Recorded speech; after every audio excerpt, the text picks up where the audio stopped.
Welcome back. This is the final segment of the show, and we have James on the line. James in Arizona has a question. How do I reconcile some of my seemingly contradictory beliefs? Not sure if we're going to be able to finish up the story over at theatlantic.com. All of our show notes are, however, available online at peacenewsnow.com and at derekj.me. So, James in Arizona, go ahead with your thoughts.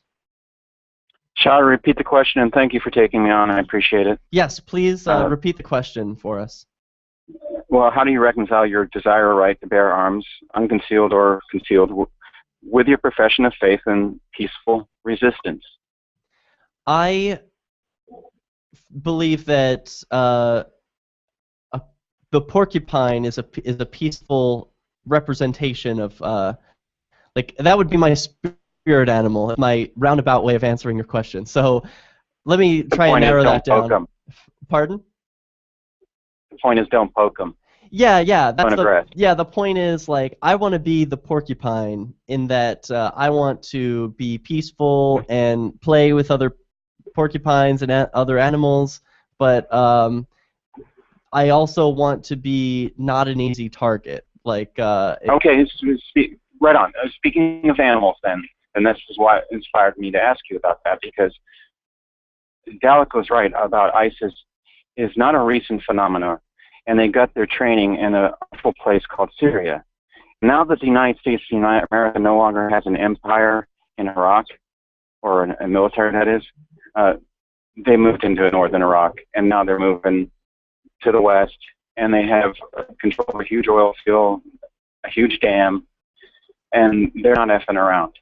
They do believe in fairy tales that Muhammad commanded them to kill people like you and me that don't share the religion. Yeah. The fairy tales, I don't know what fairy tales you're speaking of that people that oppose them.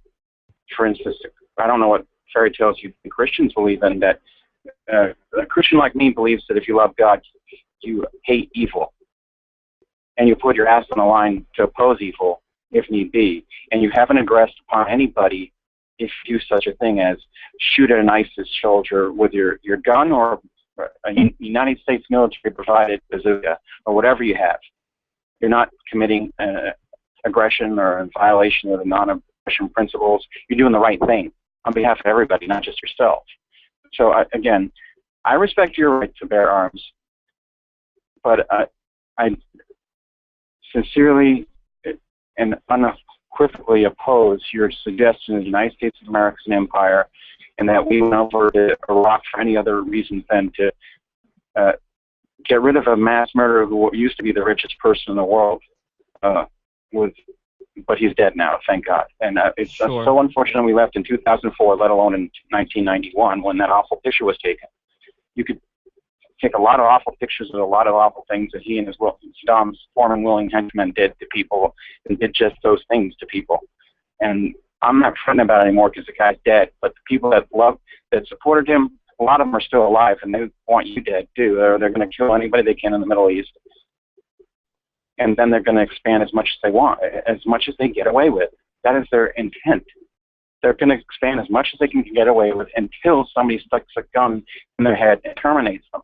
Because the fairy tales they believe in, you can call them that. I'll agree with you. But again, I don't believe in any fairy tales tell me to murder innocent people. Right. So well, I'm looking at this map of Iraq right now, and we've got Turkey and Syria up in the north, and I'm wondering, you know, if ISIS is heading north, aren't there people there who are like opposing them on the ground? I mean, what can military airstrikes from the U.S. do that would help the people who want to be free in northern Iraq and want to oppose ISIS? Not very much.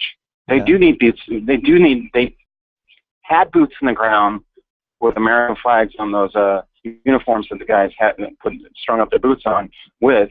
They don't have them any longer. Okay, it's. Did they even help? Our president called. Well, ISIS wasn't in Iraq. They had been kicked out of, and the insurgents had been kicked out of Iraq a long time ago. Of course, the United States military helped. Once they left, guess who moved back in? The rodents. the people that believe in jihad, literally Yeah. to their death. It doesn't seem like a good long-term solution then, even if the troops were to return. They wouldn't be there right now, and the Yazidis in northern Iraq wouldn't be praying for their livelihood right now if we were still in Iraq, Derek. Yeah. Okay, I wonder what Right. can be done now. Like, if you got to be president, what would be your best course of action? well, I'll try to answer that another day, and thanks for asking, but I started to answer that one time on another show of yours about if I were president, I would ask anybody that's in the U.S. military right now, you want to volunteer to go back to Iraq? Because guess what, Derek J., there'll be thousands of people that would do that. Thousands. Sure. And that's what that doesn't make it right. Iraqis need right now. And there are lots of people who would volunteer to do a lot of things. That doesn't make it right. But that's only the beginning. I'd also go over to Western Europe and shame the Western Europeans that last time you guys were in a existential fight for your life, tens of thousands, not to mention millions of Americans came over here and put their asses on the line for you. It's time you do the same thing over there for other people. And it just seems not my business. Okay. Doesn't it come off that way to you? That it's like just not your business? This is all the way around the world. There are tons of problems. No, I don't believe in the Prime Directive. I'll liken it to the Star Trek Prime Directive. No, I do not believe in the Prime Directive. To watch people, Derek J., people said the same thing during the 30s that stay out of the war in Europe. We don't belong there.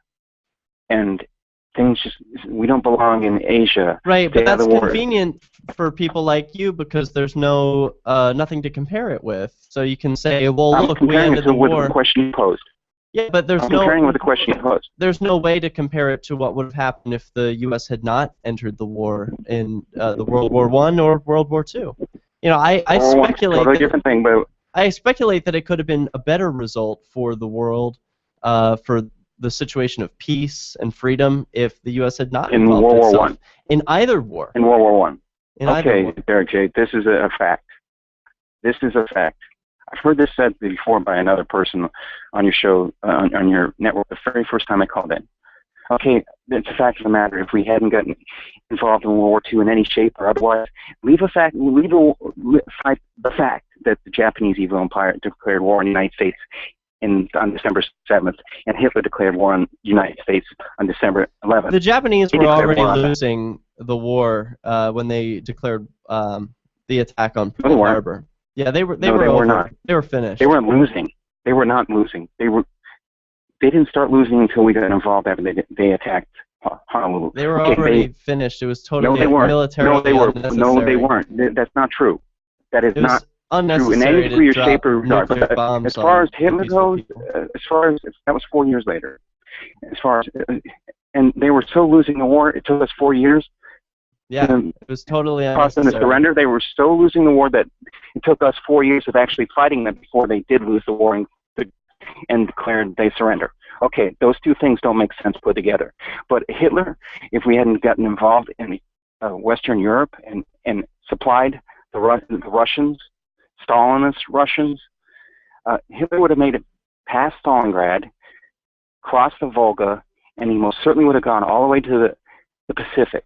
You don't know that for sure. Yes, I do. Because if we hadn't helped them and hadn't gotten involved in any shape or regard, they wouldn't have had the problem on their hand of the empire of the United States and all that it could provide our allies. My point is that these people who have the problems like ISIS in their neighborhood are the ones who should be solving the problem, and people like me should stay out of it. Okay, like the people in Poland should have solved their own problems in the 30s and then in the 40s. They should have solved their own problems. Yeah. Is that what you're saying? Yeah. Okay, then Hitler would have, Auschwitz wouldn't have closed until he toasted the last of the Jews. But I don't think that's true. I don't think that would have happened.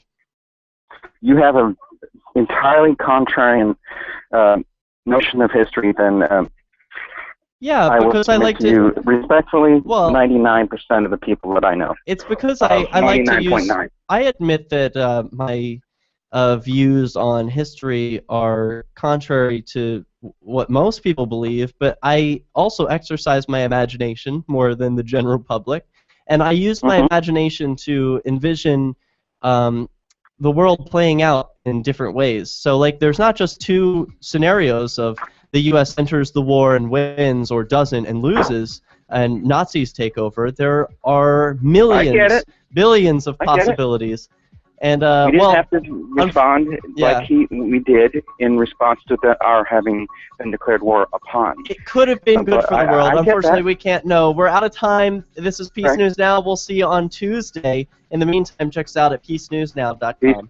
Peace be with you, Derek. So now we are no longer broadcasting on LRN.FM, but we are still on YouTube at peacenewsnow.com/live and at derekj.me. So if you have any closing thoughts that you wanted to make, I know last time I cut you off a little too early.